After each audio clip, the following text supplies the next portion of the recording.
기독교 신앙을 그냥 무대뽀로 따라하는 건 말고 이유를 알면, 왜 그렇게 돼야 되는지 알면 더 깊어지고 그 이야기가 이해가 되기 시작합니다.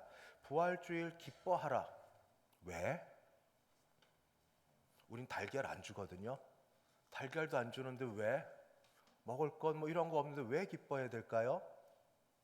기독교 신앙의 가장 근간은 예수님의 죽으심과 부활하심입니다. 근데 그것도 좀 줄이면, 죽으심은 부활이 전제되어 있기 때문에 그냥 부활하신 건 아니니까 부활, 기독교의 신앙의 가장 핵심은 부활 신앙입니다. 기독교 신앙, 다시 말씀드린 핵심은 부활 신앙입니다. 요즘 꼭 잠깐 잘 모르면서도 이 세태 따라 따라가는 게 불교의 윤회설과 관련하여서, 불교의 윤회설은 그 윤자가 수레바퀴니까 수레바퀴가 계속 도는데 그 회전이 끝이 없는 것처럼 세상을 3계 6도의 세상에서 생사가 되풀이되는 이런 것에서 빠져나오는 어떤 것, 해탈이 아니고, 또 그 웹소설에서 유명해서 드라마까지 되는 환생과 회귀, 뭐 그런 열차를 타든지 뭐 이런 일들을 거듭하는 이런 게 아니고, 기독교 신앙의 핵심인 부활은 역사적으로 일어난 일이고, 그리고 한 번 일어나는 일이고, 그 일이 일어나고 나면 영원히 지속되는 게 바로 부활이고 부활 신앙입니다. 그러나 고린도 교회는, 고린도 사람들이 유대인들이 아니었습니다. 그들은 유대인들이 아니었기 때문에 그 하나님에 대해서 알지 못하고 그저 다른 일들, 그때 자신들이 알고 있던 생각들에 의해서 인간의 삶과 죽음에 대해서 생각을 했는데, 예를 들면 플라톤 철학에서는 사람이 죽으면 몸으로부터 영혼이 분리된다. 그게 다다. 그리고 몸은, 육체는 영혼의 감옥이다. 죽음이 영혼을 벗어나게 하는 그런 순간이 됩니다. 그때 자유롭게 된다 하고 이야기를 하지, 몸을 귀하게 여기지 않습니다. 몸의 부활을 이야기하지 않습니다. 에피쿠로스 학파는 간단히 얘기하면 사람이 죽으면 인간의 존재는 끝이다. 그러니 사는 동안 쾌락주의자들이니까 육신의 쾌락이든 사상의 쾌락이든 무엇이든 다 누려보죠. 왜냐하면 끝이니까. 몸 부활 없다 하고 가르치는 것에 비하여서 우리 기독교 신앙은 부활 신앙을 최고로 여깁니다. 그들의 표현을 얘기하면 고린도전서 15장 12절 끝에 보면 그들은 그저 이 정도밖에 생각 못합니다. 죽은 자 가운데 부활이 없다. 부활은 없다라고 이야기합니다. 이렇게 얘기하는, 죽은 자 가운데 부활이 없다라고 얘기하는 자들을 사도 바울이 영적으로 진단을 했습니다. 진단한 결과 34절에 보면 그들은 하나님을 알지 못하는 자들이다. 하나님을 알지 못한다. 하나님의 능력도 알지 못하고, 하나님의 사랑도 알지 못하고, 하나님의 인간을 향한 마음도 알지 못하기 때문에 그저 자기 생각에 부활은 없다라고 이야기합니다. 이들의 말씀을, 이들의 이야기를 그냥 따라가 보면 정말 기독교 신앙을 갖고 있는 사람들은 이 세상의 가장 비참한 자가 됩니다. 순서대로 얘기하면 14절 상반절에 보면 지금 바울을 비롯한 모든 사람들은 기독교 신앙의 핵심이 부활이라고 선포하는데, 그러면 전파하는 게 부활이 없으면 공허한 게 됩니다. 아닌 걸 전파하니까. 그리고 14절 하반절에 보면 믿음도 헛것이 됩니다. 부활을 빼면 믿음이 아무것도 아니기 때문입니다. 믿음이 허물어지기 때문입니다. 그리고 이 부활을 전하는 사도들이 거짓 증언을 하는 사람들이 됩니다. 15절 그리고 17절 어쩌면 핵심이 될 수 있는데, 부활이 없으면 여전히 죄 가운데 있습니다. 이따 말씀드리는데 죄 문제가 굉장히 핵심 가운데 있는데 부활이 없으면 죄 문제가 해결되지 못합니다. 18절 그리스도 안에서 잠자는 자들은 다 망하게 됩니다. 죽음 이후에 소망이 없기 때문입니다. 그리고 이 모든 걸 따라 19절 하반절에 보면 모든 사람 가운데 그리스도 신앙, 부활을 전하는 이들은 가장 비참하고 불쌍한 자가 됩니다. 결국 부활 신앙이 없으면 기독교는 무너집니다. 기독교의 존폐 여부가 여기에 달려져 있습니다. 그러나 바로 이런 것을 뒤집는, 이것저것 생각이 많은데 많은 생각 가운데 역사적으로 실제적인 일들을 하나 탁 던져버리면 됩니다.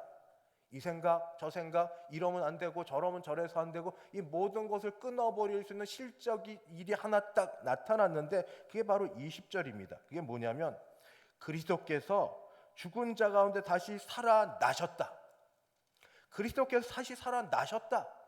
이 생각 저 생각 다 하고 이것 때문에 안 되고 저것 때문에 안 되고 이것저것 변명 핑계 대고 그렇게 이야기하던 모든 걸 한눈에 다 쐐기를 박을 수 있는 건 살아나셨다입니다.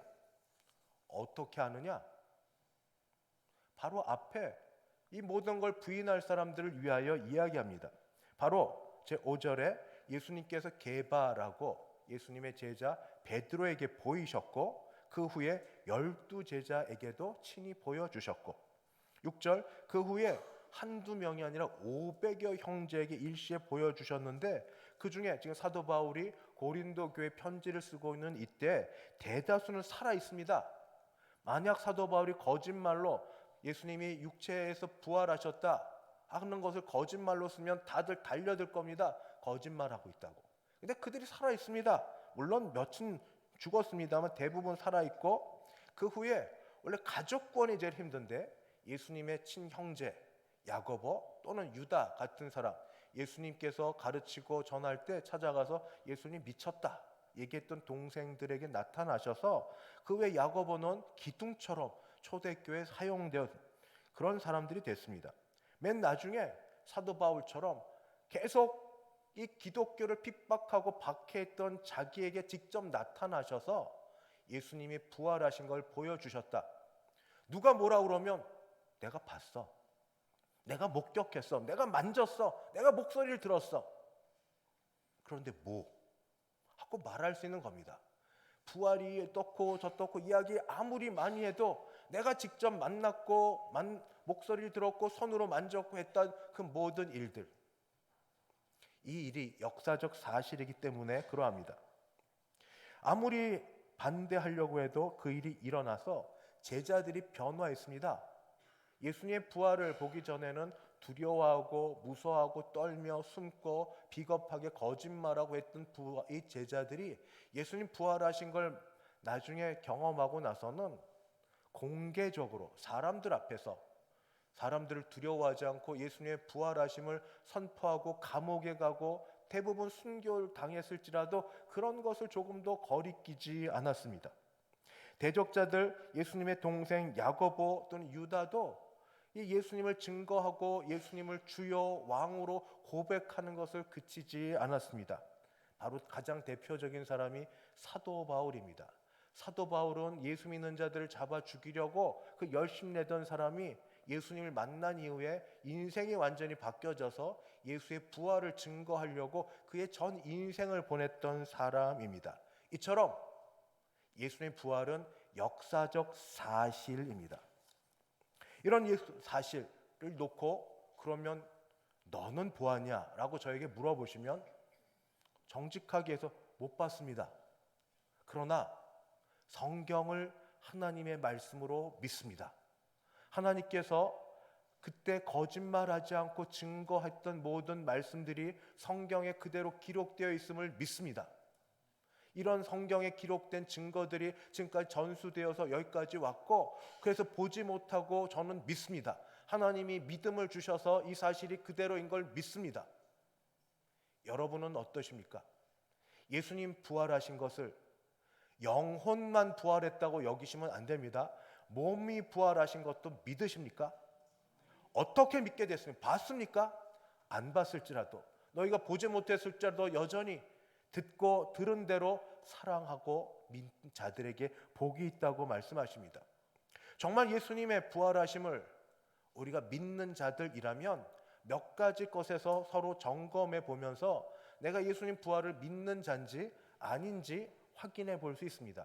첫 번째, 예수님 부활을 믿는 사람은 부활은 죽음에서 다시 살아난 것이기 때문에 내가 죽는 것을 두려워하지 않습니다.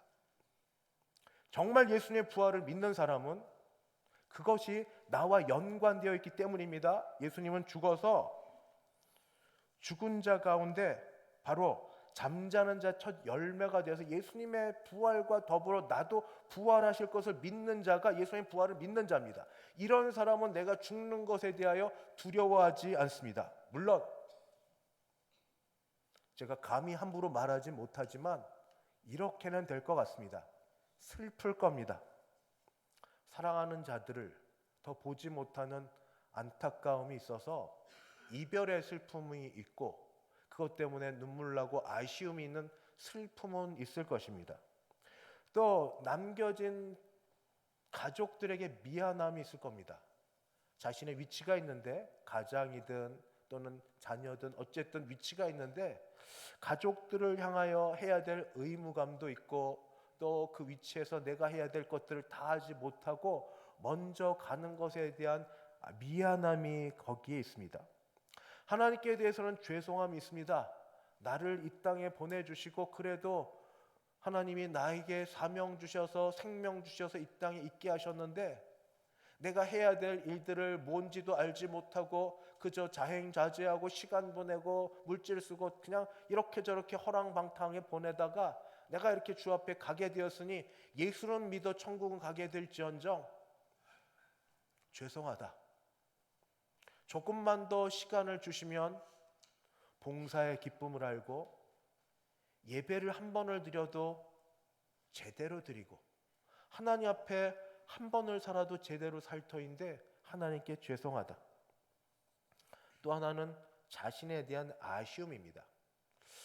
인생을 이렇게 살면 안 됐었는데 그냥 사람도 갖는 아쉬움이 있지만 신앙을 갖고 있는 사람으로 왜냐하면 예수님께서 우리의 죽음에 대해서 이렇게 말씀하셨기 때문입니다. 나는 부활이요 생명이니 나를 믿는 자는 죽어도 살겠고 무릇 살아서 나를 믿는 자는 영원히 죽지 아니하리니 이것을 내가 믿느냐. 죽음을 예수를 믿는 사람은 그래서 죽어도 다시 사는 것을 믿는 자가 예수님을 믿는 자고 예수님이 죽음에서 부활하신 다음에 잠자는 자의 첫 열매가 되어서 이후에 모든 사람들이 그 따라갈 걸 믿기 때문에 죽음을 두려워하지는 않을 겁니다. 그러나 여러분 아쉽지 않게 죄송하지 않게 미안하지 않게 우리가 언제 주님 앞에 부름받을지 모르나 그렇게 살았으면 좋겠습니다. 제가 우리 교회 어르신들이 많아서 전에 공적으로 여기서 그렇게 말씀드린 거 있습니다. 삶과 죽음, 생사화복은 하나님께 달려있지만 삶과 죽음 하나님께 달려있지만 사시는 동안 건강하게 사셨다가 가실 때 편히 주님 편에 가실 수 있도록 그렇게 기도해도 됩니까? 했더니 대부분의 어르신들이 이렇게 동의를 하셨는데요. 근래에 아주 가까운 분의 죽음에 임박한 것을 제가 경험하고 곁에 있었는데 그 기도가 아닌 것 같아요. 삶과 죽음은 주님께 달려 있으니 사시는 동안 잘 사시다 가게 하시옵소서. 이거는 남 이야기지 정말로 내 사랑하는 가족들이면 그때 그런 기도가 안 나오고 그 얘기가 나옵니다. 주님 죄송합니다만 아직 이별할 준비가 안 돼 있습니다. 조금만 더 살게 하시면 안 됩니까? 얼마나 사셨는지 하나님께서 아시지만 아직 이별할 준비가 안 됐는데 내가 볼 때 아직 기도하실 사명이 남아있는데 아직 자녀들에게 또는 하실 말씀들이 많은데 주님 아직 아니에요. 아직 때가 덜 됐다고 저는 생각하오니 삶과 죽음이 달려있지만 그러나 간청합니다. 조금 더 죽음 그래도 죽음이 두렵지는 않습니다. 아쉽고 안타깝고 슬플 뿐이지. 이것이 부활 생명을 갖고 있는 사람들이 예수 부활하셨다는 것을 아는 사람들이 갖고 있는 참된 마음 자세입니다. 두 번째, 부활 신앙을 갖고 있는 사람은 정말 기쁘고 행복합니다. 왜냐하면 부활은 죽음이 전제되었다고 말씀드렸으면 죽었다가 다시 사는 거니까. 근데 죽음, 예수님은 이 땅에 죽으러 오셨죠. 누군가에 의해서 희생적으로, 제자의 배반에 의해서, 이 종교 지도자들의 시기에 의해서, 이 빌라도의 잘못된 판단, 선거에서 돌아가신 게 아니라 예수님은 죽기 위해서 오셔서 3번이나 영거포 마가복음에 의하면 죽음을 이야기하셨습니다. 왜냐하면 죽어야 되니까. 죽어야 어떤 일이 벌어지냐면, 왜 죽습니까? 성경대로 말하면 죽음은 죄의 값입니다. 죄의 결과로 죽음에 이르도록 되어 있어서 죄의 값으로 죽음이 이르렀는데, 모든 사람이 죄로 죽게 되는 이것을 혼자 다 감당을 하시고 죄의 값을 다 치르시고 죽으시며야, 그래야 예수를 믿는 모든 사람들이 예수님 덕분에 죄 용서함을 받습니다. 예수님은 그래서 모든 고난을 다 겪으시고 죽으셔야만 했습니다. 그래야 예수님 믿는 모든 사람들이 예수님 때문에 용서함을 받아 다시 살게 되니까. 예수님 죽으시고 그치면 정말 끝이죠. 그러나 예수님을 다시 살리셨다는 것은 하나님 아버지께서 보실 때에 예수님의 죽으심이 헛되지 않았다는 걸, 바르다는 걸 인정해 주시는 겁니다. 예수님 죽으심이 바른 것이기 때문에 죽은 자를 다시 살리심으로써 예수님의 죽으심을 받으셨고, 죽으심이 의롭다고 여겨주셨고, 죽으심의 결과를 예수님을 믿는 모든 사람에게 다 얻을 수 있도록 해주신 겁니다. 그래서 예수님의 죽으심이 나를 위한 죽으심이라고 믿는 자는, 예수님의 죽으심이 나의 죄에 대한 대신하여 주신 대속의 죽으심을 믿는 자는, 예수님의 죽으심의 결과 우리가 혜택을 입어서 하나님 아버지로부터 내 죄에 대해서 더 정죄하지 않으시고 의롭다고 여겨주시고 자녀로 삼아주시는 복이 있게 됩니다. 여러분, 세상에 복이 많습니다. 건강도 복이고, 장수도 복이고, 물질이 많은 것도 복이고, 명예도 복이고, 권세도 복이고, 자녀 손들이 잘 되어서 그저 사람들 앞에 자랑할 수 있는 것도 복이고. 그런데 정말 복 중에 복이 뭔 줄 아십니까? 죄 용서받은 복이 아닙니까? 죄 용서를 받으면 마음에 기쁨이 넘칩니다. 죄 용서를 받으면 하나님 앞에 담대히 나아갈 담력을 얻습니다. 사도 요한이 고백한 바, 그를 향하여 우리의 가진 바 담대한 것이 이것이니 그의 뜻대로 무엇을 구하면 들으심이라.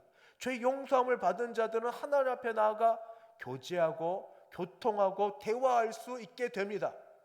거룩하신 하나님 아버지, 그 하나님을 나의 아빠 아버지라 부르고 기도하기를 원하시고 찾아와 주기를 원하시는 하나님께서 우리에게 사랑을 하라고, 사랑하지 않으면 안 된다고 오히려 질투하는 하나님이라고 하면서 사랑하고 사랑받는 그런 교제의 길을 마련해 놓으셨습니다.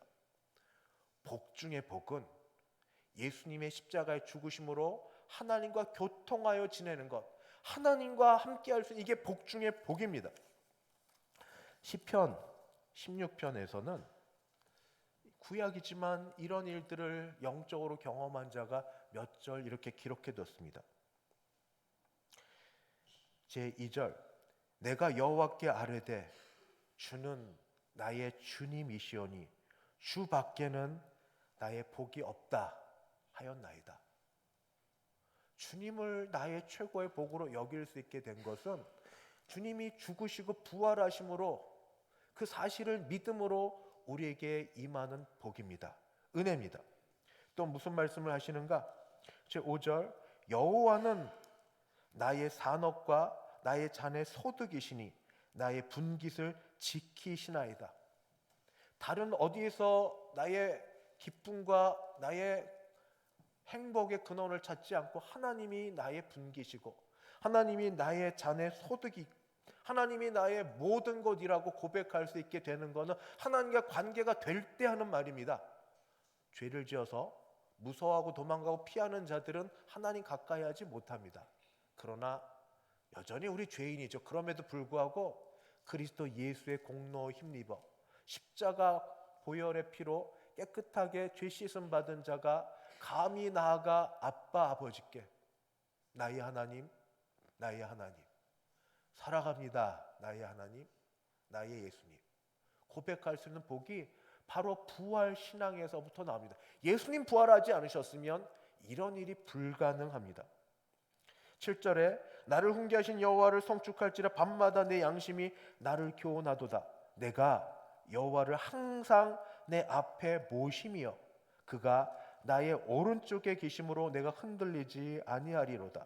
이러므로 나의 마음이 기쁘고 나의 영도 즐거워하며 내 육체도 안전히 살리니. 참된 기쁨, 참된 행복이 어디 있습니까? 하나님이 아니십니까? 근데 하나님으로 나의 기쁨과 행복을 삼을 수 있으려면 죄에 대한 문제가 해결돼야 됩니다. 바로 이 일이 예수님 부활하심으로 이루어졌습니다.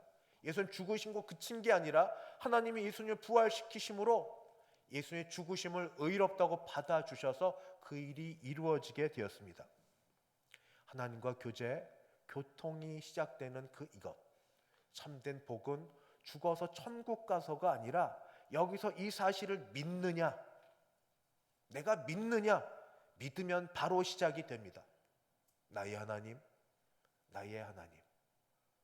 그래서 기도할 수 있고 마음껏 찬양할 수 있습니다.